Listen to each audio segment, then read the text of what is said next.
Let me paint you a picture that probably sounds familiar. You walk into a car dealership. The salesman smiles at you. He is wearing a tie that costs more than your lunch. He walks you over to a shiny car, tells you it is a great deal, slides a piece of paper across the desk with a number on it, and then sits back and waits. And what do most people do? They look at that number. They feel a little uncomfortable. They say something like, okay, and they sign. They just left thousands of dollars on that desk. That same thing happens when someone accepts a job offer without negotiating, when they pay full price for an apartment, when they do not push back on a medical bill, when they let a contractor name any price he wants without a single question. And here is the wild part. Research shows that effective negotiation can increase your lifetime earnings by over $1 million. Not from the stock market. Nor from winning the lottery. Just from knowing what to say and when to say it. Drop a comment right now and tell me honestly, have you ever negotiated your salary or the price of something big in your life? Yes, or no. I check every comment on this channel. Welcome back to Rich Habits. Subscribe if you are new here because this is the kind of content we put out every single week.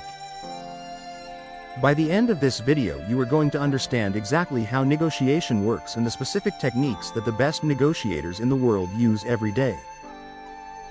Some of these are so simple they will make you laugh. But the data behind them is dead serious. And stay with me around the 7-minute mark because I am going to share a single question, just 7 words, that research shows triggers a concession from the other person almost every single time it is used. It sounds almost too easy.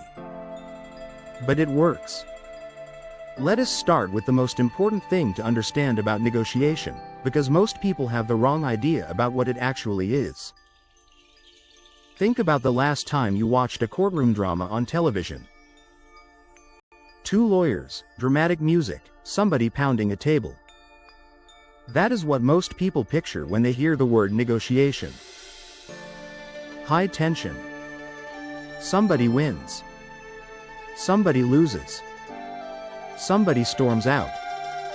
Real negotiation is nothing like that. Real negotiation is closer to what happens when you and a friend are trying to decide where to eat dinner. You want Thai food. They want pizza. You talk about it. Maybe you land on a burger place that works for both of you. Nobody lost or stormed out. You both got fed. That is what negotiation actually is at its core.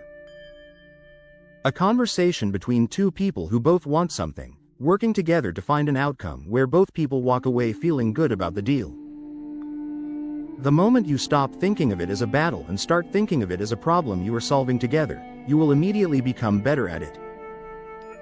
Now here is the number that should permanently remove any nervousness you have about negotiating your salary. 66% of people who negotiate their salary succeed. 2 out of every 3 people who simply ask for more, get more. And those people secure an average increase of 18.83%. On a $60,000 salary, that is an extra $11,000 a year. Every year. Compounded over a 30-year career, that single conversation could generate hundreds of thousands of dollars in additional wealth. And 73% of employers fully expect candidates to negotiate. They budget for it before the offer even goes out.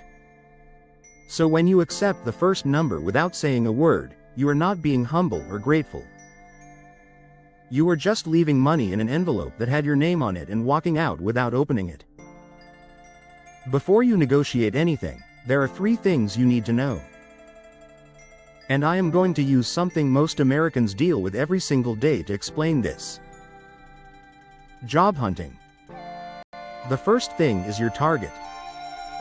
That is the salary you actually want. Not the number you hope for in your wildest dreams.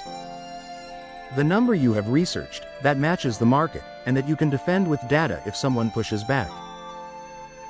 The second thing is your minimum. That is the lowest number you would accept before you would rather walk away entirely. Knowing this before you sit down means you never get pressured into agreeing to something that does not work for you simply because the conversation felt uncomfortable. The third thing is your alternative. This is the most powerful of the three. In negotiation theory, it is called your BATNA, which stands for Best Alternative to a Negotiated Agreement. It is basically the answer to, what do you do if this deal falls apart? Here is a relatable example. Imagine you are negotiating a salary with Company A. If you also have an interview scheduled at Company B next week, your alternative is real. You are not desperate. Company A can sense that energy even if you never mention it. People who have options negotiate completely differently from people who do not. This is why the advice to never negotiate a new salary without at least one other offer in play is so consistently powerful. Not because you plan to take that other offer, but because having it changes how you carry yourself in the room. Now let us talk about a technique called anchoring, and I want to use something everyone has experienced to explain it. Think about going to a farmer's market on a Saturday morning. You see a vendor selling handmade candles. The sign says $35. You would never have paid $35 for a candle on your own.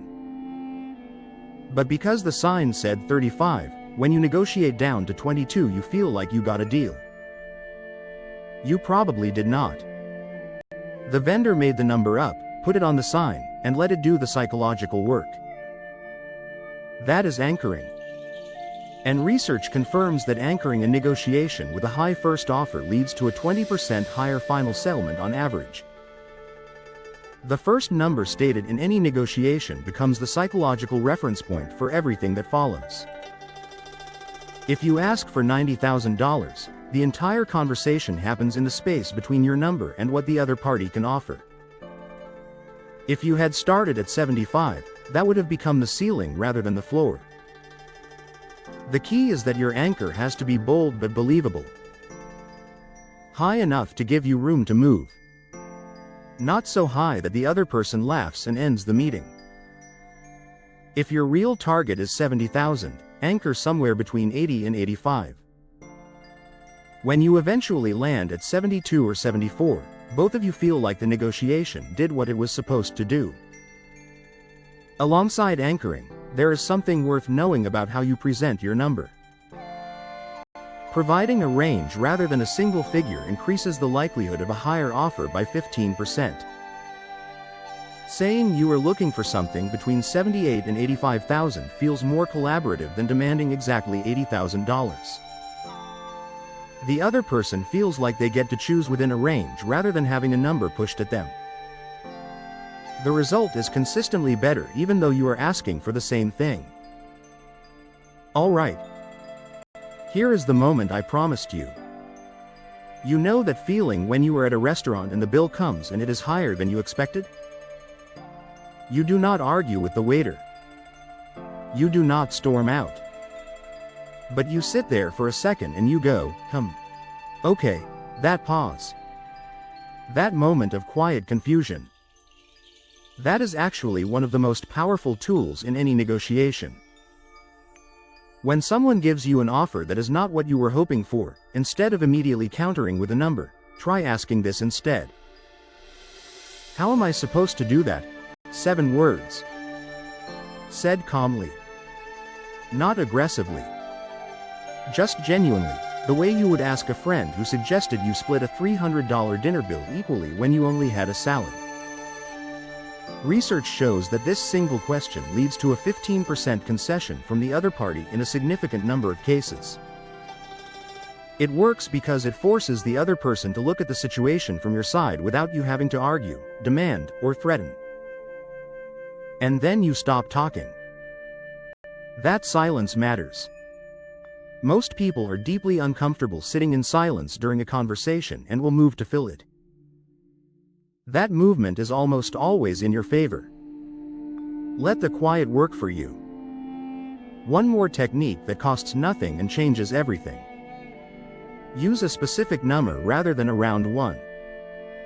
There is a meaningful psychological difference between asking for $70,000 and asking for $68,400. The round number feels like a guess. The specific number feels like research. It signals that you did not just pluck a figure out of the air. You studied the market, you know your value, and you arrived at this number deliberately. Research confirms that using a specific number in an offer increases negotiating success by 10%. That is a 10% improvement from simply typing a different number into your request. A few quick things that matter more than most people realize. Having a quick, friendly conversation before getting into numbers increases negotiation trust by 25%. That is not small talk wasted. It is relationship investment that pays off the moment things get difficult. Think of it like warming up before a workout. You would not walk into a gym cold and immediately try to lift the heaviest weight in the room. Meeting in person or on a video call produces 18% higher joint outcomes than negotiating over email. Negotiating over text or chat actually decreases agreement rates by 22%. If you are discussing something important, pick up the phone or get in the room. And if the salary number genuinely cannot move, do not stop there. In 2026, many employers are offering flexible working arrangements, signing bonuses, extra vacation days, professional development budgets, and accelerated performance reviews as alternatives to base salary increases. A skilled negotiator works across all of those dimensions simultaneously because total compensation is much bigger than the number on the offer letter. Here is what all of this comes down to. Negotiation is not a personality trait that some people are born with. It is a skill. It is learnable. The global market for negotiation training hit $2 billion in 2025 and is growing at 7% per year because organizations and individuals everywhere have recognized that this single ability creates more financial value than almost anything else. Every conversation you have about money is a negotiation. Every one of those conversations is an opportunity to either leave something behind or take it with you. You have already left enough on the table. Time to change that. Before you go, I want to know, what is the most important negotiation you are facing right now? A salary conversation, a business deal, a rent discussion? Drop it in the comments below. I check every comment on this channel. Give this video a thumbs up if it gave you something real today. Share it with one person who needs to hear this. And subscribe to Rich Habits so you never miss a video. I will see you in the next one.